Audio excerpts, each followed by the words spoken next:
Էլրումի գործընկերն է Միլի Մարեցի խանութ սրահը։ Էլրումի տեսագրությունը կատարվում է Երևան Ռեզիդենտ հոթելում։ Հասցեն Խորենացու 13 կոտորակ 1։ Հեռախոսահամարը դուք տեսնում եք։ Կարող եք զանգահարել, սպասարկումը շուրջօրյա է։ Երևան Ռեզիդենտ հոթել, Երևանի հենց սրտում։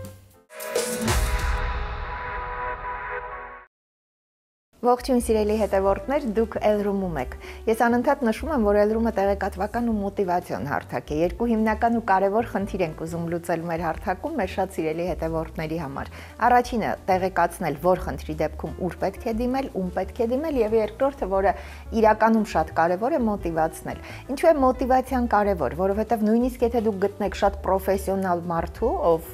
իր մասնագիտական հմտություններով կկարողանա ձեր խնդիրը լրիվ լուծել, միևնույնն է շատ կարևոր է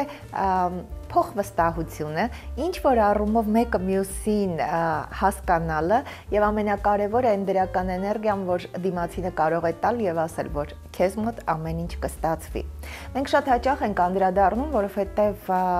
մեր ժամանակներում իրականում շատ կարևոր է, որպեսզի բոլոր մյուս մասնագետների հետ,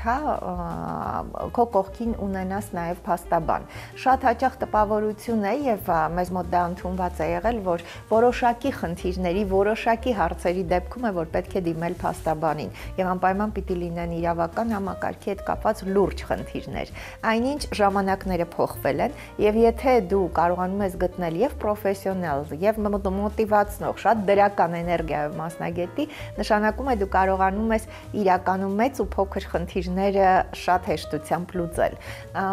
Բացի դրանից, ես միշտ այս օրինակն եմ բերում, երևի շատ կան օրինակներ։ Եթե ուզում եք ինչ-որ հետաքրքիր բան ձեռք բերել, գույք ձեռք բերել եւ այստեղ փաստաբանի խորհրդատվություն ունեք, դուք կարող եք վստահ լինել, որ այս կարևոր հարցում որևէ սխալմունք չի եղել։ Մյուս կողմից շատ դժվար է ընտրել այնպիսի մասնագետի, ում հետ հաճելի է եւ շփվելը, եւ պատասխանատվության առումով, եւ գիտելիքների պրոֆեսիոնալիզմի ու նաեւ ինչ որ առումով ի վերջո այն մասնագիտությունն է եւ այն մարդն է, որին պիտի անվերապահ վստահեք։ Դուք գիտեք, որ Էլրումը ներկայացնում է նաև ոչ միայն Երևանի, այլև Երևանից դուրս չնայած փաստաբանության դեպքում այդ սահմանները ընդհանրապես չեն գործում։ Այնուամենայնիվ միշտ հաճելի է, որ Երևանից դուրս նաև մեր փոքր հայրենիքի շատ սիրելի քաղաքներում կան վստահելի մարդիկ, ում կարող են դիմել մեծ ու փոքր խնդիրներով։ Իհարկե ամեն տեղից կարող են դիմել, բայց հատկապես այս մարզի, այս քաղաքի բնակիչներն իհարկե սահմանում են ամենավստահելի կետը, որը ի վիճակի է իզորու է լուծել իրենց բոլոր խնդիրները։ Այսօր մենք շատ հետաքրքիր ու շատ տարբերվող մասնագետի ենք ներկայացնելու։ Իհարկե հենց այս պրոֆեսիոնալ մարդու դեպքում ընդհանրապես ճիշտ չի շեշտել մեր երկրի որևէ քաղաք, բայց այստեղ ուզում եմ օգտվել մի քիչ առանձնահատկությունից, Ինձ համար Հայաստանի ամենասիրելի քաղաքներից մեկն է Եղեգնաձորը։ Ինձ թվում է, որ մարդիկ այստեղ իրականում շատ տարբեր են եւ ես շատ ուրախ եմ, որ այսքան պրոֆեսիոնալ, այսքան հիմնովին, ֆունդամենտալ եւ իր կրթությամբ եւ իր տեսակով այսպիսի մասնագետը հենց ծնունդով Եղեգնաձոր քաղաքից է եւ ամենակարևորը իր մասնագիտական հմտությունները ծառայեցնում է բոլորին ու առաջին հերթին հենց Եղեգնաձորի բնակիչներին։ Սիրով ուզում եմ այս պահին նաեւ ձեր անունից Էլրումում ողջունել փաստաբան Հայաստանի Հանրապետության Փաստաբանների պալատի անդամ Աննա Սարդարյանին։ Նորից ողջույն Աննա, շատ շնորհակալ եմ։ Ես եմ շատ շնորհակալ։ Ես շատ ուրախ եմ, որ առիթ ունեցա ճանաչել ձեզ, որովհետեւ իրականում մարդիկ կան, ում կյանքի ընթացքում մտածում ես, որ շատ լավ կլիներ, որ այսքան դրական, այսքան պրոֆեսիոնալ, այսքան իր տեսակով տարբերվող մարդկանց ճանաչես։ Աննա, շատ երկար ու շատ այսպես կայուն, գիտելիքներով եք մտել այս ոլորտ, իրավաբանության ոլորտ, հենց ամենասկզբից ըստ էության շիրակացու ճեմարանն եք ավարտել, բայց դրանից հետո շարունակել եք ֆրանսիական համալսարանում բակալավրը, այնուհետև ամերիկյան համալսարանում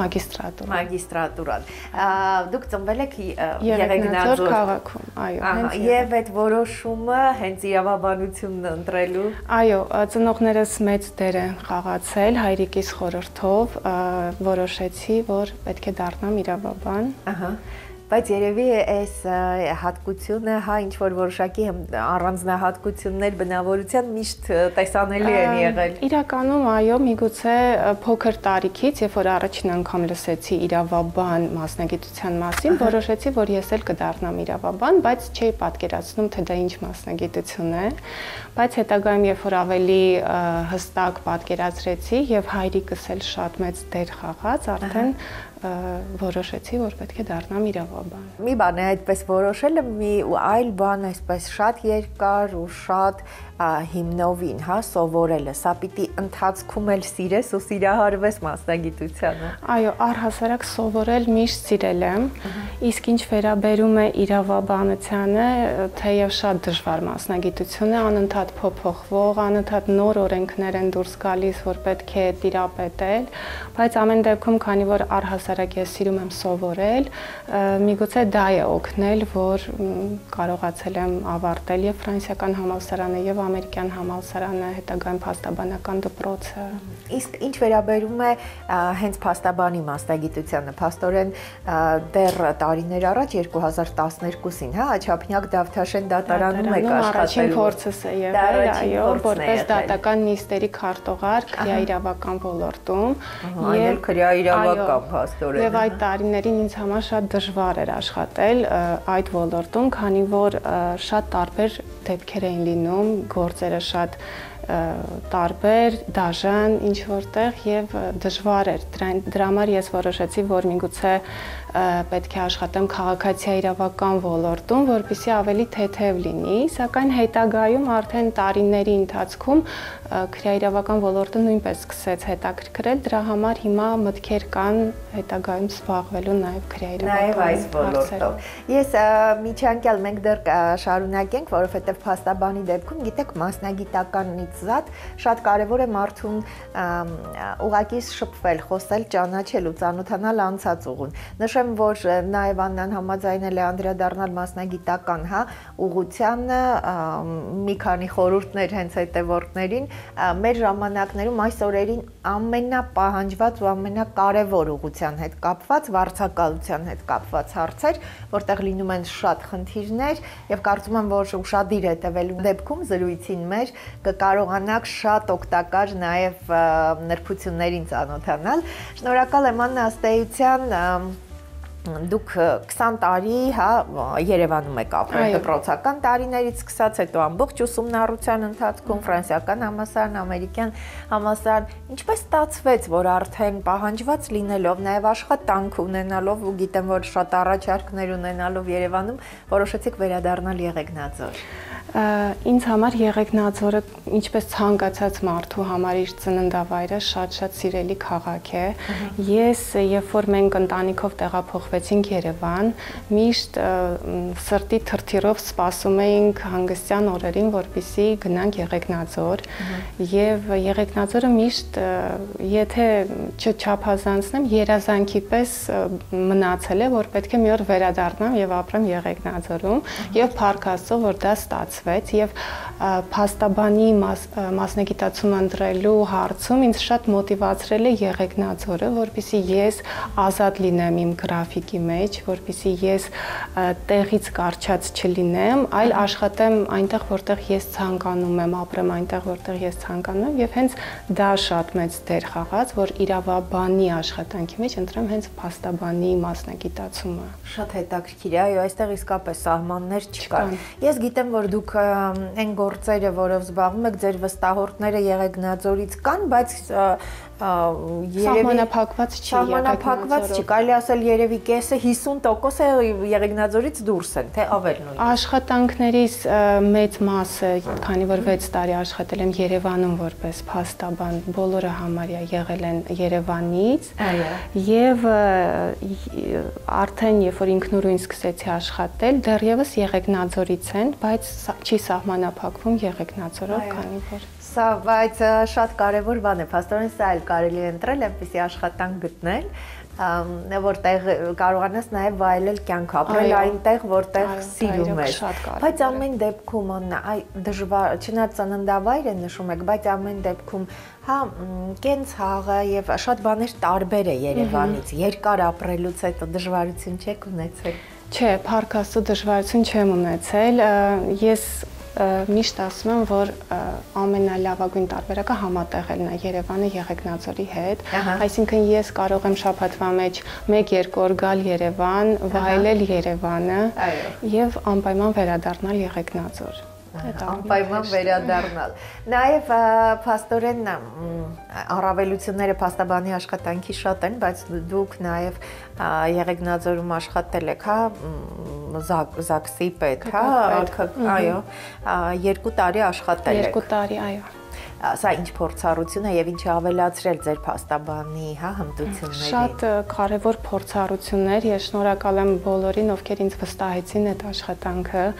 Շատ հետաքրքիր մարդկանց հետ ծանոթացա, շատ տարբեր իրավիճակներ եղան։ Ես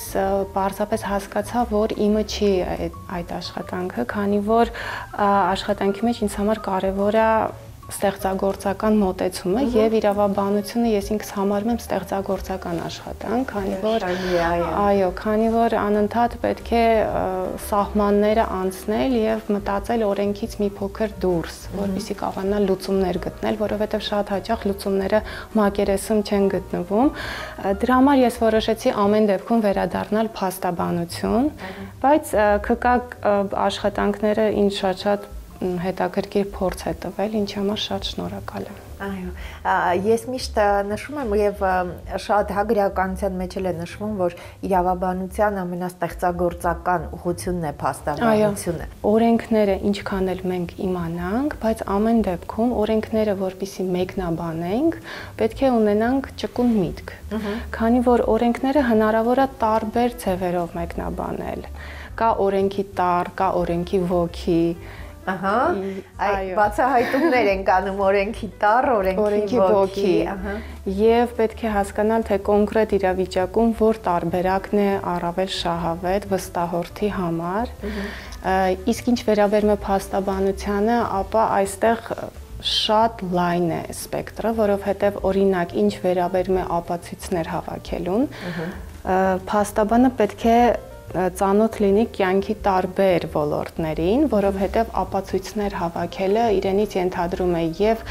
օրինակ տեխնիկայի իմացություն եւ ինչ որ բժշկական հարցերի իմացություն, այսինքն որպեսզի իմանաս ինչ փաստեր են քեզ պետք, որպեսզի դու քո վստահորդին պաշտպանես, դա շատ կյանքի տարբեր ոլորտներ է ընդգրկում եւ դրա համար շատ կարեւոր է, ես միշտ նշում եմ, որ փաստաբանը պետք է լինի շատ կարդացած, ոչ միայն մասնագիտական, այլև գեղարվեստական գրականություն, որովհետեւ դա հնարավորություն է տալիս, որպեսզի ավելի բազմաժանր մոտենալ հարցին։ Շատ հետաքրքիր է։ Այսինքն սահմանափակ մտածողությամբ մարդը չի կարող փաստաբան կամ դժվար կլինի։ Դժվար կլինի։ Ինչ վերաբերում է ուղղություններին, հա, Աննա, ըստեյության նշեցիք, որ դեռ մտմտում եք, նույնիսկ կարող եք հրեական, հա, այս ուղղությունը, այս ուղղությամբ ավելի մասնագիտանաք, բայց այժմ զբաղվում եք քաղաքացիական, վարչական, հա, քաղաքացիական եւ վարչական սպեկտրով, քաղաքացիականի մեջ մտնում է աշխատանքային, ընտանեկան, պայմանագրային, կորպորատիվ եւ արդեն վարչական ակտերի բողոքարկում եւ այլն։ Այս առումով մենք շատ այսպես խնդիրներ ունենք, որովհետեւ վերջերս են սկսել ավելի շատ, չէ՞, փաստաբանին դիմել, բայց խնդիրները այստեղ երևի ամենաշատն են։ Վարչական ոլորտում, վարչական ոլորտում խնդիրները շատ են եւ ես ինքս էլ հիմա ունեմ մեկ վարչական գործ, որտեղ որ առաջին հայացքից թվում է, թե վարչական մարմինը ճիշտ է օրենքով սահմանված կարգով պատասխանատվություն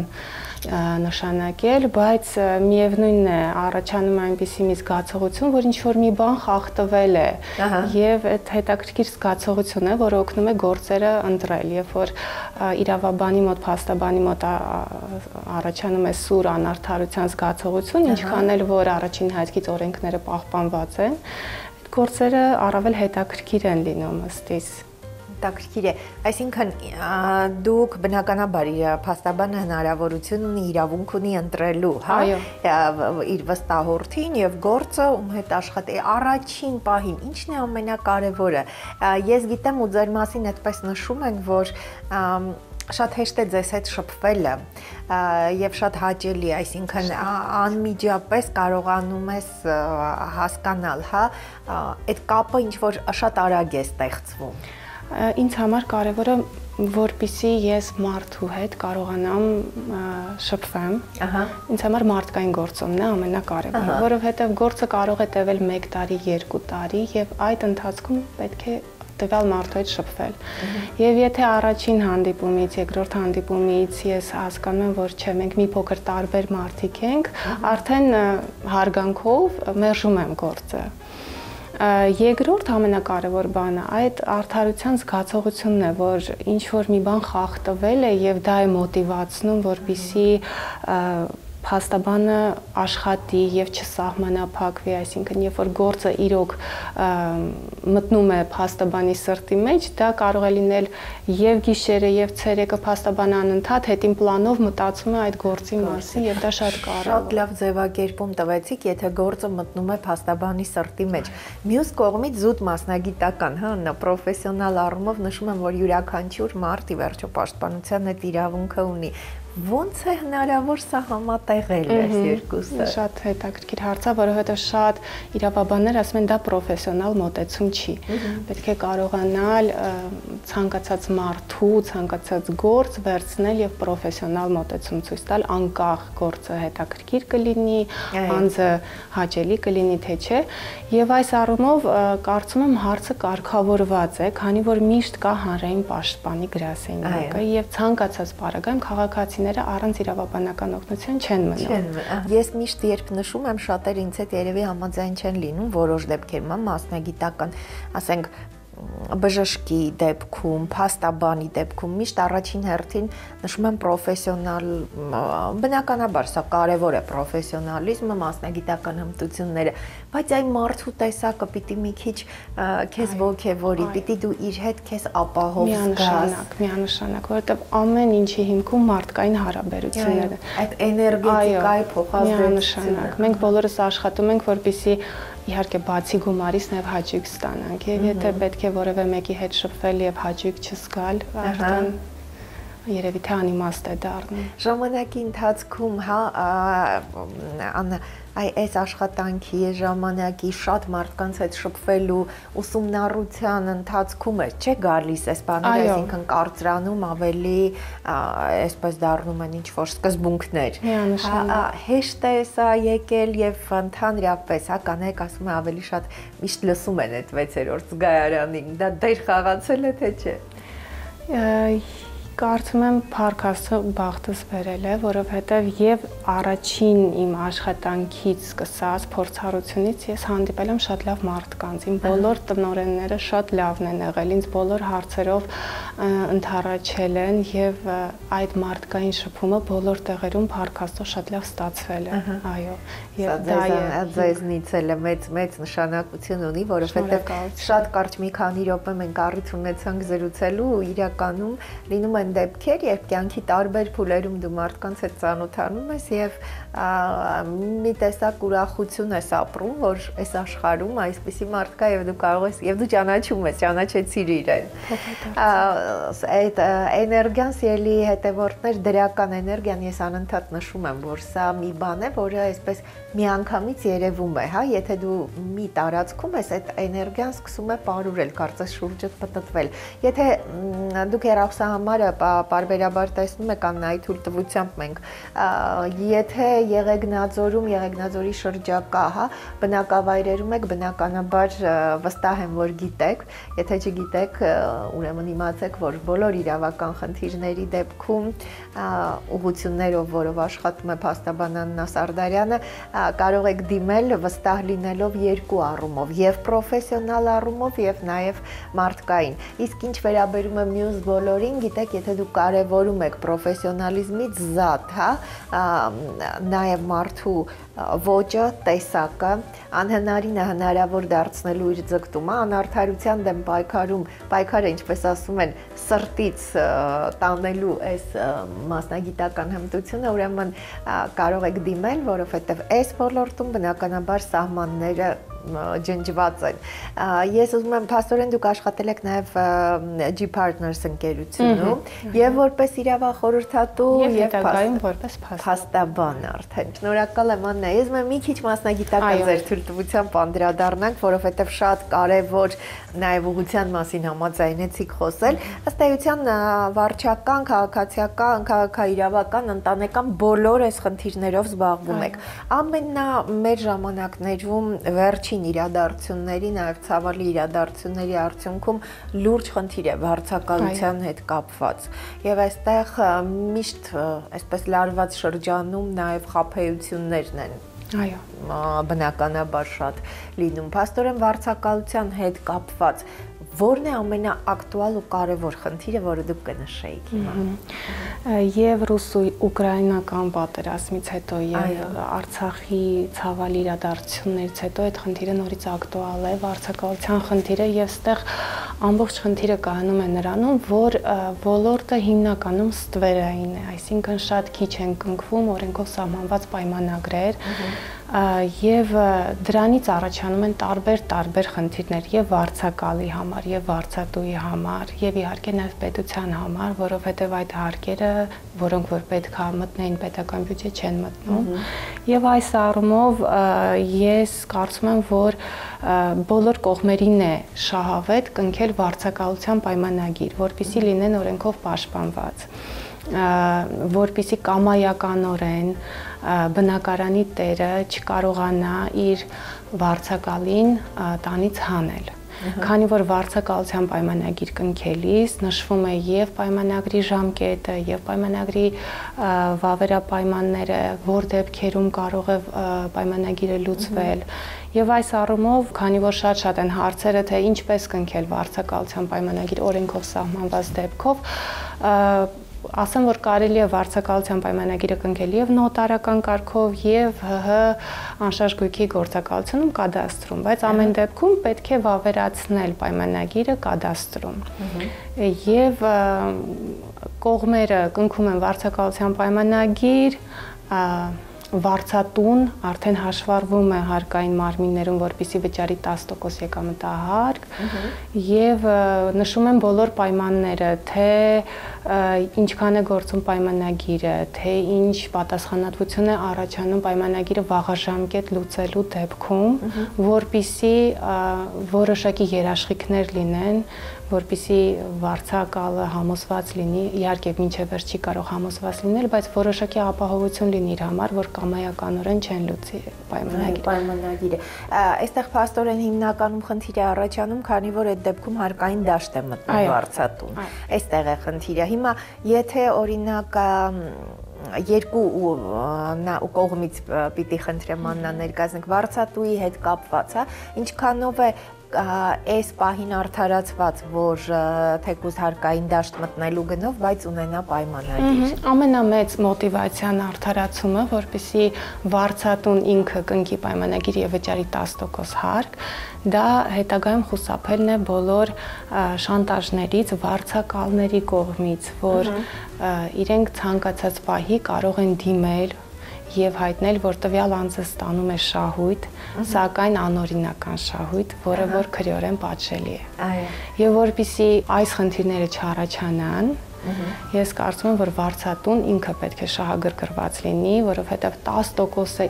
ինչքան է լինի վարձակալության գումարը, 10%-ը միևնույնն է փոքրիկ գումար է։ Եվ ավելի լավ է այդ 10%-ը վճարել, լինել հանգիստ, որ վարձակալների կողմից շանտաժի չի ենթարկվի, եւ դրանով եւ ինքն է շահում եւ պետությունն է հարկ ստանում, որը որ ուղղակի կամ անուղղակի կերպով էլի վերադառնում է ժողովրդին եւ արդեն գործարքը լինում է օրինական։ Իր համար սա ամենակարևոր մոտիվացիան պետք է լինի։ Այսինքն նաեւ այս դեպքում կարելի է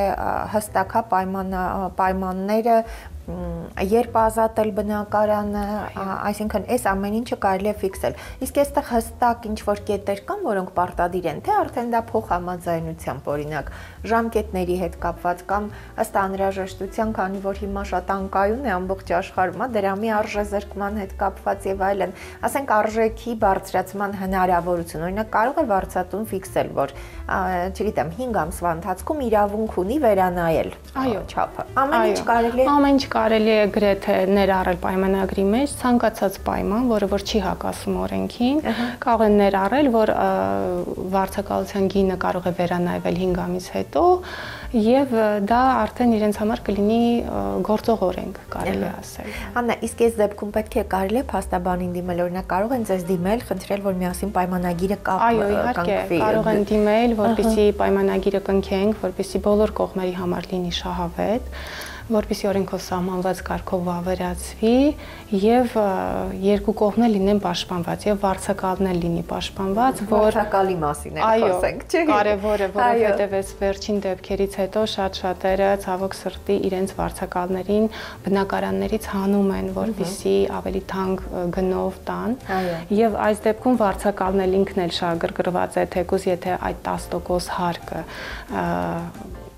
իր ապահովության համար է դա վճարում։ Բոլոր կողմերին շահավետ է։ Դուք հեռախոսահամարը տեսնում եք, կարելի է պրոֆեսիոնալ փաստաբանի հետ խորհրդատվություն ունենալ, այսինքն պայմանագիրը միասին կազմել, որպեսզի ինչ որ առումով ապահովագրված լինեք, եթե դուք վարձակալ եք եւ իհարկե եթե նաեւ վարձատու եք։ Աննա, ես ուզում եմ մի քիչ խոսել, ես չգիտեմ, ազատ ժամանակ ունենում եք թե չէ, ինչպես եք սիրում տնօրինել, կա ինչ որ ուղղություններ, որով սիրում եք զբաղվել։ Այո, ազատ ժամանակ ունենում եմ եւ փառք Աստծո դրա համար, այսինքն ես ընտրում եմ այն գործերը, որ հնարավորինս ես ունենամ ազատ ժամանակ։ Եվ ազատ ժամանակ ես սիրում եմ առաջին հերթին գիրք կարդալ, կարծում եմ օրիգինալ չեմ լինի, քանի որ շատ-շատերն են սիրում գիրք կարդալ։ Ես կարդում եմ միանգամից երևի 10-15 գիրք, բայց դա լավ կողմ չեմ համարում, քանի որ արդեն սյուժեներն են խառնվում իրար, այո, պայքարում եմ, որպեսզի մի գիրքը վերջացնեմ, նոր անցնեմ հաջորդ գրքին։ Բնավորության հետ բայց կապ ունի, չէ՞, երևի ինչ-որ առումով, բնավորության հետ կապ ունի։ Սիրում եմ պարել, պարի եմ գնացել երկար տարիներ, սիրում եմ բնություն, սիրում եմ Հայաստանի տարբեր վայրերը գնալ, վայելել, ճանապարհորդել, այսինքն բնությունը երևի Եղեգնաձորում արդեն էստեղ է։ Ինչքանով է կարևոր հա մարդու համար, կնոջ համար, բայց առհասարակ մարդու համար հա կարողանալ վայելել հանգստի պահը, բնությունը, տրամադրությունը։ Շատ կարևոր է, մանավանդ այսօրվա կյանքի ռիթմի մեջ գործերը, ինֆորմացիան այնքան շատ է, որ այդ ինֆորմացիայի մեջ բոլորս կարծես թե կորում ենք եւ այդ ինֆորմացիայից դուրս գալ, պարզապես զբոսնել բնության գրկում, վայելել թարմոտ, վայելել բնությունը, շատ էներգիա է տալիս, դրական մեծ էներգիա է տալիս, լիցքավորում է։ Փաստորեն սա նաև խորհուրդ եք տալիս, մենք միշտ նշում ենք, որ հիմա մի քիչ մոտիվացիայի պակաս կա։ Սա նաև մոտիվացիայի աղբյուր է, չէ՞։ Այո, մեծ մոտիվացիայի աղբյուր է բնությունը շատ։ Շնորհակալ եմ շատ, Աննա, իրականում շատ հաճելի էր։ Ես ուզում եմ, որպեսզի շատ լինեն այն մարդիկ, ովքեր իրենց մեծ ու փոքր խնդիրները իրավական դաշտում կվստահեն ձեզ, որովհետև այս մարդիկ կստանան ոչ միայն մասնագիտական պրոֆեսիոնալ, հա, օգնություն, այլև այսպես մոտիվացիա, աշխարհին մի քիչ հանդարտ նայելու, հա, այդ էներգիան կստանան։ Հաղթանակների թիվը թող մեծ լինի, որովհետև արդարության զգացումը շատ լավ ձևակերպում դուք տվեցիք, այդ արդարությունը սրտից պետք է գա, երբ սրտից է գալիս, ես ուզում եմ, որ այդ զգացողությունը միշտ ունենաք։ Շնորհակալ եմ, ես էլ եմ շատ շնորհակալ հրավերի համար։ Սիրելի հետևորդներ, մենք շատ կարևորում ենք, փորձում ենք գտնել մեր մասնագետներին, ովքեր նաև իրենց տեսակով մոտիվացնող են, որովհետև գիտեք, միայն պրոֆեսիոնալիզմով, աշխարհում միայն ամեն ինչ լավ անելով, ինչպես ասում են, չես կարող հաղթանակներ գրանցել, որովհետև ինչքան էլ ժամանակներն ի վերջո այսպես շատ խիստ պլանավորած, հա, տեխնիկական, մի քիչ ավելի այսպես ռոբոտային են, միևնույնն է, աշխարհն առաջ են շարժում մարդիկ, ովքեր ունեն հոգի։ Ստեղծագործական մտածողությունը բոլոր ուղղություններում ամենակարևորն է։ Իրավաբանության մասին շատ հետաքրքիր նշեց Աննա Սարդարյանը, իրականում այստեղ ստեղծագործելու, օրենքը կարդալու, օրենքից ավելի լայն մտածելու հնարավորություն մարդը պիտի ունենա։ Իսկ դրա համար պիտի իր հոգու ներսում, իր ներսում մի քիչ ավելի այդ ջիղը լինի ստեղծագործելու, աշխարհին ուրիշ հայացքով նայելու։ Էլրումում հրաշալի մասնագետ էր եւ ինձ համար որ շատ կարեւոր է, շատ հետաքրքիր իր տեսակով տարբերվող մարդ, փաստաբան Հայաստանի Հանրապետության փաստաբանների պալատի անդամ Աննա Սարդարյան եւ մեկ անգամ եւս կրկնեմ ինձ համար հատուկ ու առանձնապես հաճելի է ներկայացնել, որ Աննա Սարդարյանը ծնունդով է Եղեգնաձոր քաղաքից եւ իր մասնագիտական կրթական հիմնարար այսպես շատ ֆունդամենտալ գիտելիքները ստանալուց հետո վերադարձել է եւ իր մասնագիտական ծառայությունները մատուցում է բոլորին ու առաջին հերթին հենց Եղեգնաձոր քաղաքի բնակիչներին։ Ես ձեզ հրաժեշտ եմ տալիս ու ուզում եմ, որպեսզի միշտ մտածեք, որ աշխարհում ամեն ինչ իրականում մեր ձեռքերում է, տեղեկատվություն ունենալ ում դիմել, սա էլ է մեր ձեռքերում եւ մոտիվացված լինել, որ ձեզ համար անհնարին ոչինչ չկա։ Այնպես որ, ինչպես ասում էր Շանելը, մի ծալեք ձեռքերը, այսա անկարելի է։ Շնորհակալ եմ, որ հետևում եք մեզ։